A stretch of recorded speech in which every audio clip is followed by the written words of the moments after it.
Right, firstly, I'm just going to start the ball rolling. Coming back to this lovely village, does it bring back good memories of the story itself, Curse of Fenric? And has anybody actually done their homework and seen it in the last week or so? I haven't. Have you? The village? I just saw it just now. Story? What story? Which story is this?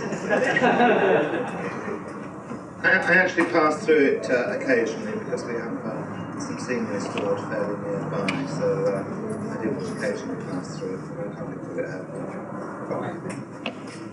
No, I wasn't in this scene, so there's not familiar to me at all. So you didn't actually come on site? I didn't film it, did I? Okay, firstly, can we ask if anybody in the audience has got any questions? Because, as I say, this is your panel, not ours, really. We'd like to open this up to everybody. Nobody puts their hands up. Just scare me. There's no rush. Sylvester, in the actual script, as it originally was, were you ever considered about the Doctor's past when he originally encountered the Fenric character? Well, yes, I suppose we chatted about it, you know, when with the director. What was the motivation, you know, why we were here, what happened before? We kind of chatted a bit about it. It wasn't The previous night, yes, they had. I mean, we didn't go into it in great detail, because there wasn't a lot of time. Just time to learn the lines and try not to bump into the monsters, really. That was the job at the time. You wanted to be able to see other monster costumes. I can vouch for that. Were you in one? I was in one, yeah. All right. Broke through the wall up there. So it wasn't me trying not to bump into them, they were always bumping into me. Hey! Spaghetti junction, come on. Right, okay, there, now get up and skip. There we are. If you could come down here and ask a question, then we can all hear. To make life more complicated, why not make it easy? So as far as we can go? Right, okay. Come and ask. I wondered if any of you actually ever dreamt or had nightmares about Doctor Who, and if so, how did it go exactly? Well, John, you've had a lot of nightmares without even dreaming. Yes, I think virtually every night for 10 years. Which doctors were the biggest nightmare? Pass. Or past doctors? All of them. Right. What about anyone else have a nightmare about Doctor Who? No, I didn't have any nightmares, but I must admit, when I was very, very small, I remember hiding behind the sofa. Daleks especially, they used to scare me an awful lot. Yeah, well, yes, I used to hide behind the sofa when I came on. Carried on anyway. Right, anyone else want to ask a question? Oh, there, come, if you come to me, because I've come to you. We're going to meet halfway anyway. What are the pros and cons of acting? Pros and cons of acting? Acting, pros and cons. Not many cons, is it? Is there any cons? Oh, most actors are cons, that's a job. What's a pro? What's a con? Well, I've been a pro for years. Yes, we're the pros, they're the cons. Yes. That's it. Yeah, that's it. That's it, right, yes. What are the pros and cons of acting, do you think? I think it very much depends on the individual, but I think the fame and fortune aspect has undoubtedly got to have a great appeal. The cons, I don't think there are any other than the fact that it's a very hard life. 92%, I think, of all actors are always out of work. So I think that's a major consideration. From my point of view, we're often just subjecting actors to all sorts of nasty conditions. You know, we switch the rain on, say stand under that cold water. We switch the fire on, say jump about here. You know. You try and blow us up. Try and blow us up. There's definitely, it's not all glamour. What about you? What are the pros and cons of being an actress? Or an actor? An actor, love it. Love it. Well, basically, I think the only cons is meeting people and stuff. But as John said, about 90% of us are out of work majority of the time. And it's being at the right place at the right time, really. Especially getting decent work. Yeah. But I don't know. I mean, the fame thing is an interesting thing. You kind of chase it, and then when you get it, you wish you didn't really have it for a bit, because sometimes it can be a bit oppressive if you can't walk down the street. I'd like to ask each member of the panel what their favourite scene in the Curse of Fenric was and why. Right, does anyone have a favourite scene? It was with me, wasn't it? Yes, it was, in fact. That one in the church with you and Sophie. All right, well, you mean you weren't in it? Oh, In the church. In the church? You said you didn't do the church. No, we did it somewhere else. Oh, I see. We did the interior somewhere else. Yeah. Oh, that's right, yes. You remember why it was fun? Good. Was it just good acting? Good fun? The crowd? Pretty scary, right? Yeah. Working with you and Sophie. Is that a compliment? Who knows? Yes. Thank you. What about you? I like the big scene at the end of episode 4 with the burning table. The big confrontation scene with Sorin. Yeah. I think my favourite scene was probably getting shot. No, honestly, because I was all wired up, and I remember the thing that you do. Yeah, but that was in the evening, wasn't it? And I remember because I was all wired up, and I'd never actually done anything like that. And there's one thing I wasn't supposed to do was to put my hands up once it exploded. But of course, the natural reaction is to put your hand up. But I think that was probably it. That was the bit in the tunnel, wasn't it? So, being shot, I think. One of the things I remember most about Curse of Fenric was, and hearing the stories about, was the adverse weather conditions. And you did a scene in the water. That's right. Was that absolutely freezing? Yes. It's actually, that wasn't adverse weather conditions because it was a sunny day, most likely. But it was because of where it was Lulworth Cove. And Lulworth Cove is incredibly cold. The water is to do with the, the rivers coming off the glacier mountains of somewhere in the north or something, I don't know where. But it's an incredibly cold little cove in the middle of a heat wave, isn't it? Yeah. I knew you'd back me up there. And so, I mean, it was very cold. That was my favourite bit, was watching all these people fall in and know that I didn't have to do it. Especially Sophie, when she had to dive in, fully clothed.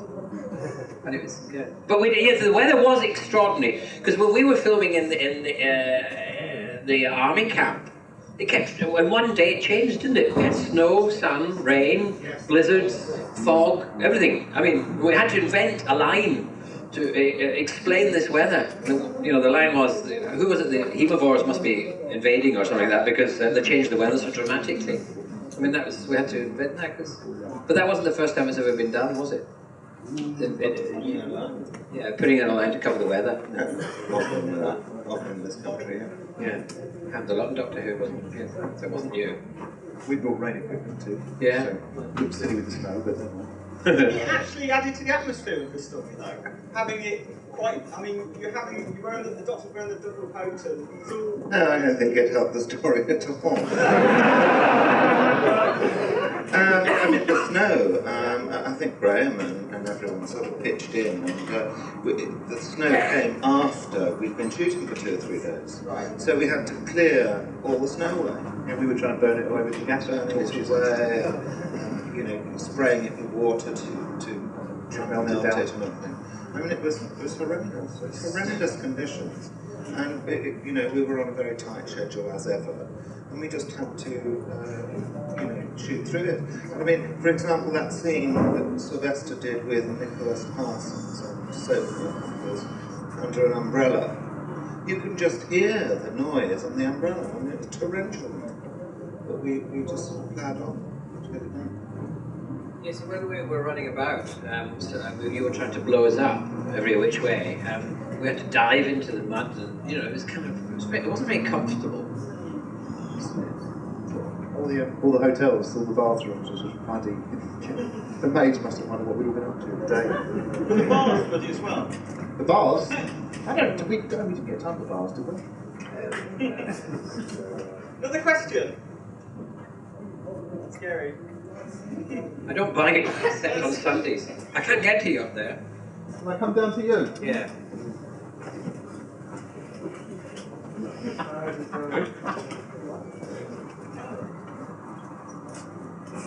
You start on 5, 4, 3. Yeah.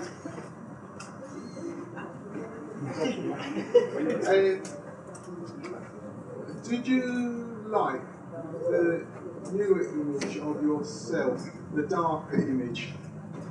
Oh yes, yes, I quite like that because I think it was partly my idea as well. But there's a collective thing just to change because originally when I got the Doctor Who, you know, I came off the street really.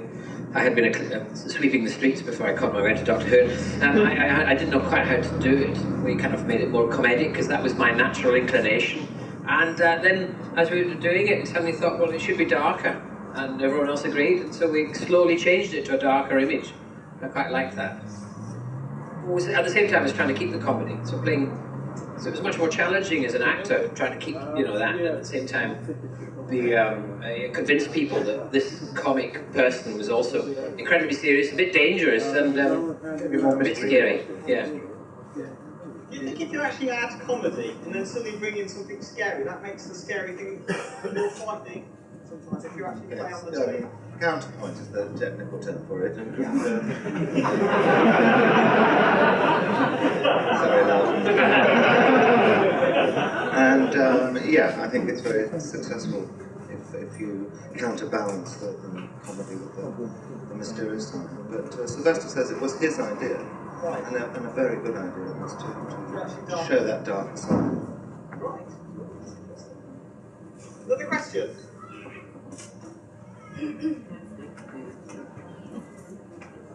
Ready to get fit, isn't it?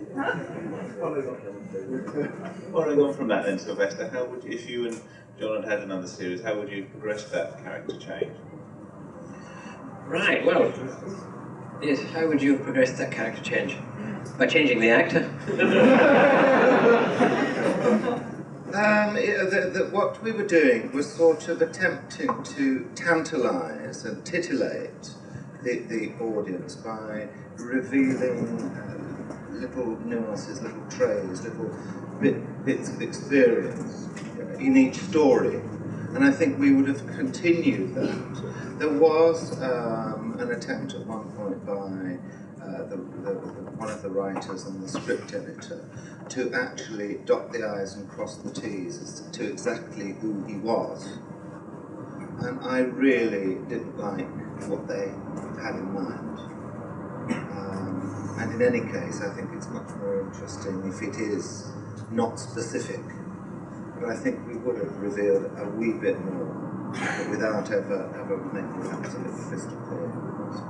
I mean, I also at the time I come in, I thought, there was a thought going around that too much had been given away about the mystery of Doctor Who, because when it first arrived, he was a mysterious alien from another planet, but after 20 odd years, a lot had been exposed about him. So this was another way of peeling off another layer in the onion. You know, we explored that whole area of that onion. So we peeled off, slowly peeling off into a much more, trying to recreate the mystery again, is the idea. And I think that's how it would have gone. So the Doctor was an onion then, was he? Pardon? So the Doctor was an onion, you've just told us. Yes. An alien onion. So I hope that was quite appealing. And so yeah, that was the intention. And I know that I also was a very much. I kept thinking, because my grandmother, I think, had died just recently, and she lived to be 100 years and 3 months. And I remember thinking about old age. She, you know, she was very fit and healthy, but all her friends had gone and she'd died. You know, so she was a bit bored. In fact, she didn't drink until she was 100 years of age, and then she took alcohol up with a vengeance. She just got bored with life and thought, well, that's it, I'm off now. And merrily drank herself into, you know, a permanent sleep. And I remember thinking about that and thinking, well, the Doctor's been around for such a long time. It'd be quite interesting to explore that area of carrying this life, this long life, and all the people he missed and lost, and all the. So that area too, I would like to have explored if we had, you know, more of the series to have done. It would have been quite interesting. You want to run out there? Yeah, I can do. Keep you fit. That was good. You can do it, and then you stop. You can do more. Right. I'll do it. Following on from that, what do you think of the half-human issue that was raised in the Born Again film? What? The half-human. What did you think of the half-human?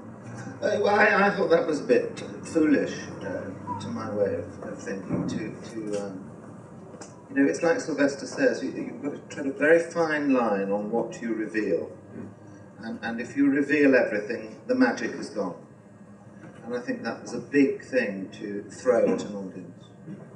And furthermore, you know, I'm not a great devotee of continuity. I just think get it right if you possibly can. But if there's a valid reason for changing it, then don't be strapped by what's been said before. And it certainly you know, contradicts what's been said before. I didn't care for it. Yes, no, I thought it was wrong to do that, really, because it just dropped from. There was no hint of it in the whole last 26, great, 30, 100, 500 million years of the pro. You know, there was just it was an excuse so he could kiss somebody. I wish they'd made that excuse when I was doing it. Anyway. Which one? Who would you kiss? Show me the cast list. Any more questions? Any more questions? Maybe it's others. Have others watched that Doctor Who? Would you let that? You didn't even watch that one, did you? I haven't seen that one yet. No, you're waiting for to see that one yet. Did you see that one? I saw it. Yes, what did you think? Well, they didn't know this. They did, I told them. Oh, we. Oh, they were the we. I thought it was we this week. Oh, we, aren't they? I don't remember that one. I think you were on Tunbridge Wells. Yes. Yeah, I don't know. I mean, I don't know what the view was. I felt it started well, that Paul McGann one, and then lost its way a bit. That was a personal view. I think it lost its way when I fell into the puddle. I think the trouble with that film was they tried to make it like a lot of these blockbusters movies. Now they forgot Doctor Who. They, you know, I mean, he didn't matter. They never carried on. They made him half human. It's very difficult when you're lifting something like Doctor Who from the small screen after its great reputation to the big screen. You've got to do it with such care, and I don't think they did. I don't think they were doing Doctor Who. They were just doing a blockbuster and borrowing the name. Do you think Doctor Who could work today with the budget of something like Red Dwarf? I don't know what their budget is. I read somewhere that one of their episodes was about equivalent to half a season or something. Oh, yes. But, I mean, that's not mega money still. No. But I think in a way, it doesn't. It needed more money, but I don't think it ever needs, for television, so mega millions. I think it just needs, you know, an injection, major injection of cash, but not unlimited. You know, we helped make that, and we're still scratching around through the bins to get that, just to help get that together. You're still going through Blue Peter's bin? How long did it take you to get the hands on, and how difficult was it just getting through the day? Well, we did used to take them off for lunch, but I think we were probably on set first, or on location, wherever. I think we used to start at what, 8:30, 9, so we used to be there for just after 6. Lots of hairspray, lots of glue, because I think it probably took a good hour and a half, once I am a hemovore, to get ready and try and get a costume on. So yeah, about 6:30 in the morning. It was difficult. I know you used to struggle. Tea would come round, and you couldn't sort of. You got this polystyrene cup, and it was a real problem. And you used to chase us about with it. Yes.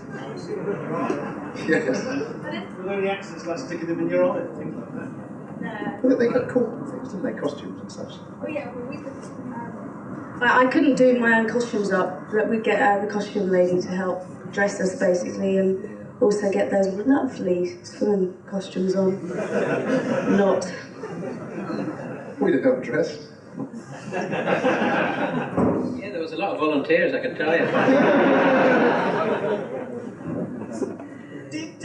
Just another question for you. Were you actually in the song for Just Say No, for Grace Hill?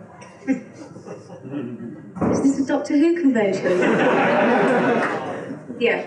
You were in the song? Yeah. Because you actually went out to the White House and met Nancy Reagan? We certainly did, because she was like the main campaigner in America, so yes, had tea in the White House. We certainly did. You never told us that. I didn't used to get a lot of work after I finished Grange Hill. It had a stigma attached to it, so that's probably why I kept it quiet. Do you actually, to the actors particularly, but do you actually feel that when you've been in a series, even in just a few episodes of Doctor Who, that people notice you in the street a lot and remember things from a long time ago?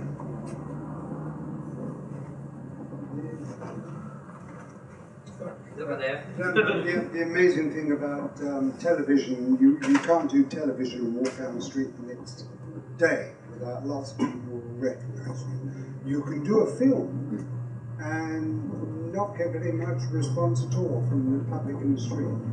And I think the stage was the same. But television, you're there.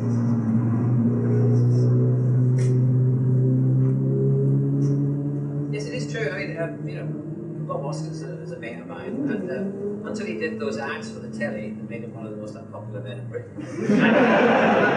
Yeah, for the telephone. And I mean, for a long time, we could walk down the street, and people didn't recognise him quite as much because I'd been on the telly. It was like it was odd. I mean, this guy was earning megabucks.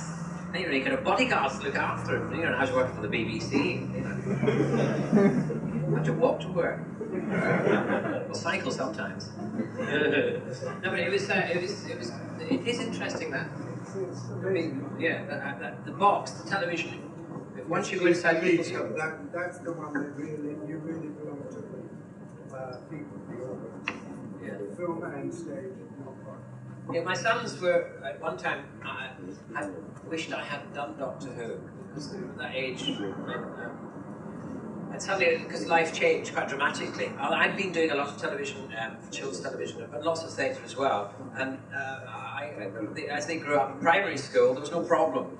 Mainly because there was a lot of other kids' parents were involved in writing and stuff around where we lived, so that was no problem. But once we got the Doctor Who thing, it was such an avalanche of response. It was quite extraordinary. And my oldest son once said to me, he said, "I wish, Dad, you had stayed in the theatre and become famous there." And you can become really famous, like Tony Sher. Would you not recognise Tony Sher if you walked down the street? But he's one of the great, actors, but hardly anyone. He's a great career, and the same with what's his name? He's a bit more recognisable now. He was on last night doing the poem Princess Di. What's his name? The Scottish gay knight.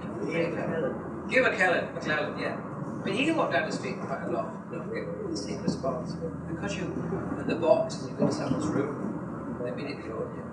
It's surprising. I've done obscure little bits, and they've been shown at 3 in the morning. It's an amazing number of people who sort of have seen it. You think, God, what are they all doing up at that time? Something shown at 12 at lunch. It's surprising.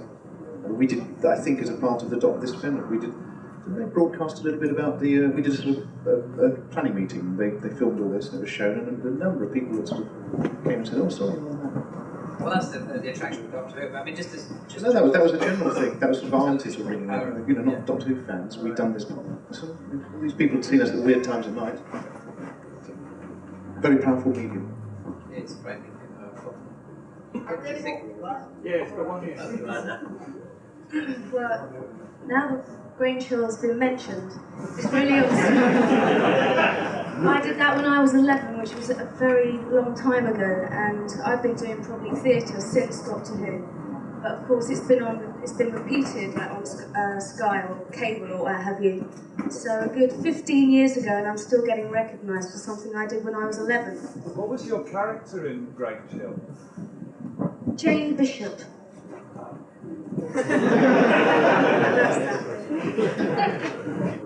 I've often enjoyed the interaction between Doctor Who and the military. Do you also enjoy the interactions that can go on between a fairly bohemian character and what is set up as a fairly strict organisation? Do you enjoy doing it, or do you find it difficult to work that way? Like with the Brigadier character? Yeah, particularly with Brigadier, but Fenric as well and other things. Well, I mean, working with the military, it is a strange. I think that's that marvelous thing of a juxtaposition of contradictory ideas, or kind of opposites, make for interesting drama. And I think that's most likely why it's worked so well. When you've got this anarchistic, most likely fairly, well, I was a fairly peace-loving, kind of doctor, kind of working with the military. It's interesting. Did you enjoy doing it? Did you feel that the character worked working with the military? Did you feel it brought out aspects of the character that was worth bringing out? I don't know. I mean, I don't think of it in those terms at the time. But, this particular story. But I remember when I was watching it, I used to enjoy. I think it was John Pertwee and Nicholas's character. And Nicholas was always that kind of slightly well-meaning, bumbling, kind of idiot. I quite like the military to be depicted like that, personally. That's my own bent. And the Doctor was always kind of ahead of the military mind, that kind of thing, of military intelligence, contradiction in terms, kind of area. So I enjoyed that then. I don't know if that came out quite as much in this. It wasn't quite like that. There was no area that I remember. We did 2 military ones, didn't we? Battlefield. Yeah. Battlefield was more obvious. Battlefield was more like the old relationship, but this one wasn't. The drama was so driven by events.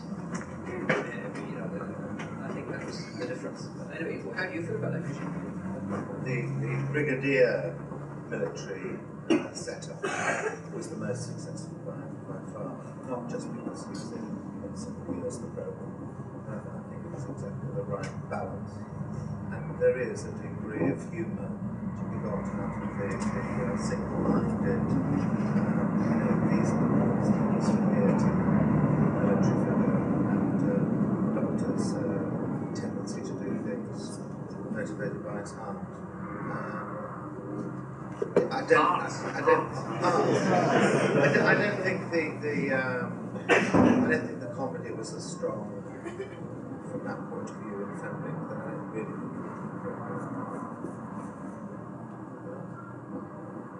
I just like wearing uniform.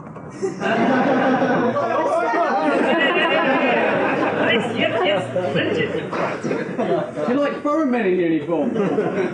You're from the Elephant Castle. You've gone all red. Since Doctor Who's always been about people being whisked off into time and space, would any of you actually like to travel the universe and It'd be very convenient.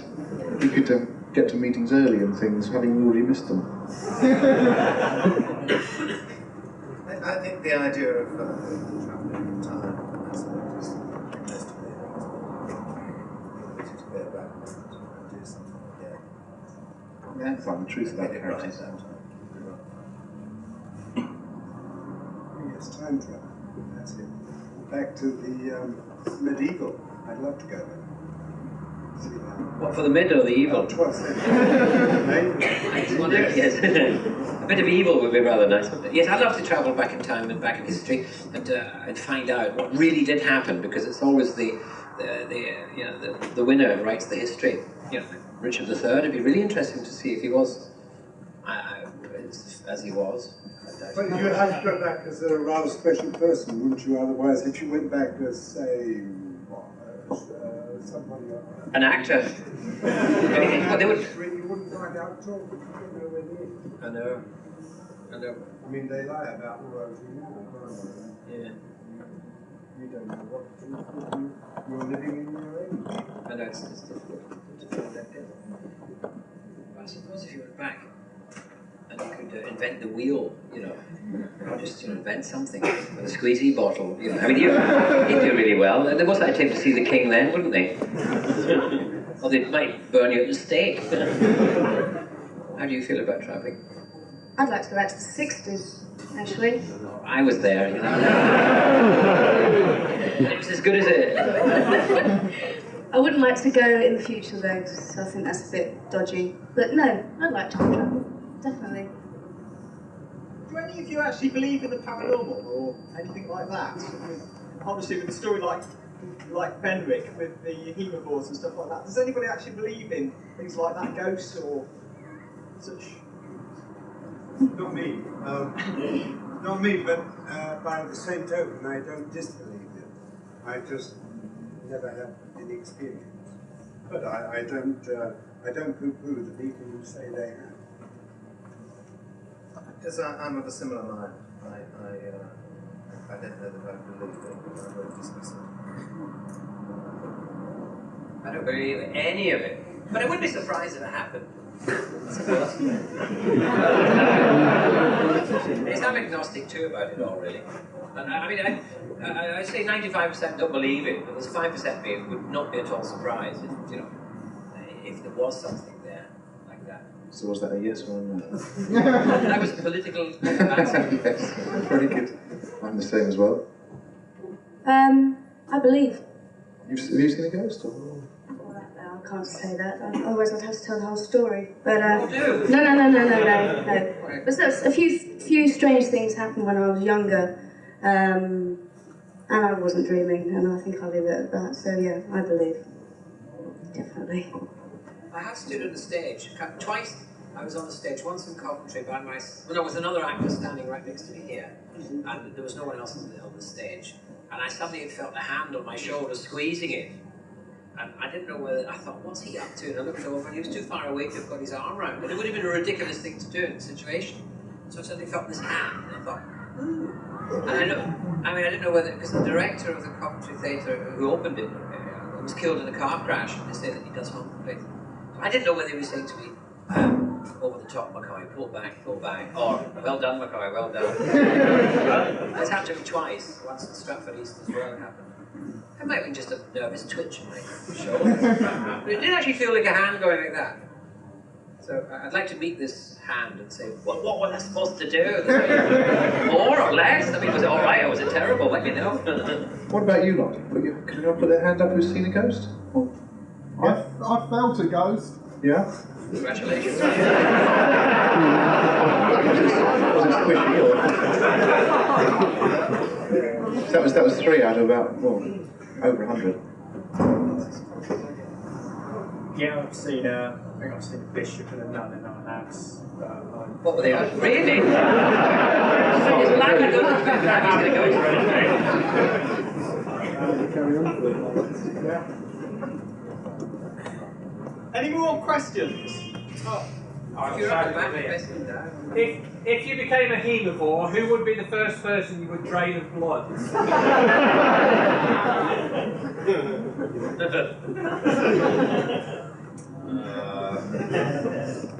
An iron lady with a handbag? Oh right, basically, I suppose that would be it.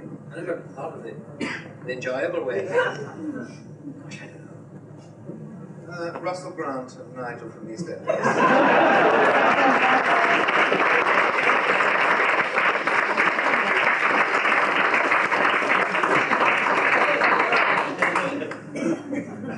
Nobody?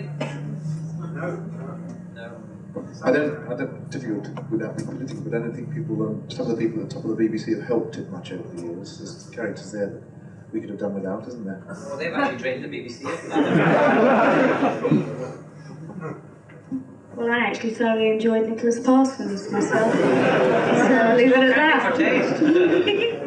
I've started and we've got a minute to finish, is that right? If you could go back in time, would you bring back Doctor Who? Well, I hope so, because yes, I would. Number 7 especially. Good number, number 7. It's good luck in all. Yeah, well, definitely. I'd be like Doctor Who. Well, it would give us a chance to meet the other guys who aren't with us any longer too, which would be nice, wouldn't it? Yeah. So I can say that it's much more fun to play despicably evil character than it is to play you guys. Is it true? I'm partially thinking of Night Moons character. I thought it was great since I laughed. I tell you one thing, it's easier to play evil than it is good. To play good on stage, film, television, you have to be you have to be so interesting yourself. But anybody can play the devil. I was going to say, between the lines, I mentioned that earlier when I did my bit, but I had to burn, I came, at the top of an episode, I burned someone in a skip. And for weeks after that in pubs, people were saying, give me really funny looks. And, the people who knew me were saying, funny, saw you the other night burning someone in a skip. We played on this for weeks, got me to buy them drinks as a kind of forgiveness thing. You didn't try to skip that one? No, actually, the reason I wasn't supposed to be on for that long, but we'd done a rather too gory body, and it was one of those shows that got edited just before it went out. And I was supposed to be sort of subliminal cut of me just throwing a bit of petrol on it, but they... I think, who was the controller? I think it was Alan Yuntov said, "Oh, we'll just get rid of that body, we'll have more of that bloke," which was me, so I was also slowed down. I did my own 2-minute personal slot in between the lines, episode 4, I think, last series. But it caused untold trouble in pubs later. We've got a question from this side of the room. I've neglected you a bit. Hold on, there's a bit more answer to come here. Sorry. It's definitely easier to play more horrible characters than good. I think, apart from Doctor Who, I've only ever played a horrible character once before, and that was theatre. Majority of the time I play goody-goody, and I must admit, doing Doctor Who is probably the most enjoyable TV stuff I've ever done. So, please give me more horrible characters, for God's sake. It's really boring if you ask me, mainly theatre. It's easier, much easier to play evil. It's much more fun though, I think. It can be fun. But I did a film recently where I played Michael Sams, and when I got the part, I was really thought, oh, it's great, because Michael Sams actually exists. He was a horrid human being who kidnapped a girl and held her in a wheelie bin, and he was very weird, and I was looking forward to playing the part. But then when I started playing it, I really did not enjoy it in any way. And the reason was because he was real, he was alive, and you couldn't... Sometimes when you play an evil part, you can bring a certain theatricality to it. It's like, the Silence of the Lambs, the actor played in that. I mean, he was absolutely... That was fiction, yeah. It was fiction. It was stunning, and he was great, it was frightening, but at the same time, there was a twinkle behind it. There was a great enjoyment. You see the actor was coming through. But doing this part became something really horrible, and I really didn't like it. Because the twinkle is missing. Yeah, you couldn't put a twinkle in. You can't put twinkle in if they're living. Yeah. And it's, so I had to, when I saw it, I actually watched it when it said the tape of it. I watched it. The first thing I did was go and have a shower. It was like horrible feeling. But that was just, I played other villains in that theatrical way, which is great fun. But in that way, it was really horrible. I don't like that at all. We've only really got time for one more question. I've neglected this side of the room, I do apologise. Have we got a question from... Could I ask, you all say that you'd like to see Doctor Who come back, say Paul McGann, in a television series. Does the BBC listen to you at all? Have you ever put the ideas forward to the BBC or anything? No, I mean, the controllers really, frankly, they paid an awful lot of money for the top job. I don't really think they listen to it. And as Sylvester said earlier, I'm not sure whether it was during this session or while it was while we were having a chat over lunch, inevitably a new controller will get rid of what his predecessor has put into the schedules as soon as possible. comes with the territory. They come in, it's now their baby, and they think, right, well, let's get all the predecessor stuff, slowly but surely. Is that because they've got their own biased views, though? Beg pardon? They've got like, their own biased views, what they want to do, and like nobody can tell them. Well, what to I do. mean, that's what they're being paid for. You know, all television jobs are basically opinion. You know, you are paid for an opinion. So yes, it is their I mean, they have advisors, of course, but by the same token, it's their channel. They're going to decide what goes on. That having been said, I do think that they would consider bringing it back, because in a way the person who did bring it back would be some sort of saviour, and also it would look like a renaissance, and it would give kudos to the person who made that decision. So I don't think that's a but as for listening to people, there is something in it. Do you think if it ever did come back, though, bearing in mind that there's now like a generation of like kids that, as youngsters, I used to watch Doctor Who, and obviously we all still do. There's like a generation of kids now that have never seen Doctor Who, like first time round, apart from maybe Satellite, whereas you've got Star Trek, things like that people are into. So we're possibly riding on the back of that bandwagon, and get to the danger that people would just think this is just another science fiction thing that they've never ever seen it in the first place. Well, I think that you mustn't dismiss BBC Enterprise. I'm sure, well, I know that the head of BBC Enterprises has regular sessions with the controllers about what shows they're doing, and I feel sure that Doctor Who comes up often at these meetings, because let's face it, the BBC is still being it's getting gold, it's still being shown in America for the 18th time, it's still being seen in many foreign countries. There's a whole range of books, videos, and so on and so forth, and still a certain amount of rationalism, not as much as there was. And it is, therefore, a sound economic project, and I'm sure that they often attempt a little bit of leverage. And it just means the right combination of controller and head of enterprises, just to be, you know, to flip that coin and say, yes, okay, we'll try and run a 13 minutes. I think it could happen. It's surprising how long it takes to be made within the BBC too. I mean, these things sort of tossed about for a couple of years before things, you know, you hear a rumour, then another rumour, then you think it's gone away, then in fact it hasn't. So years and years could be waited, it's not forgotten. Yeah, the BBC are in the business of communication, but they keep forgetting to do it with each other.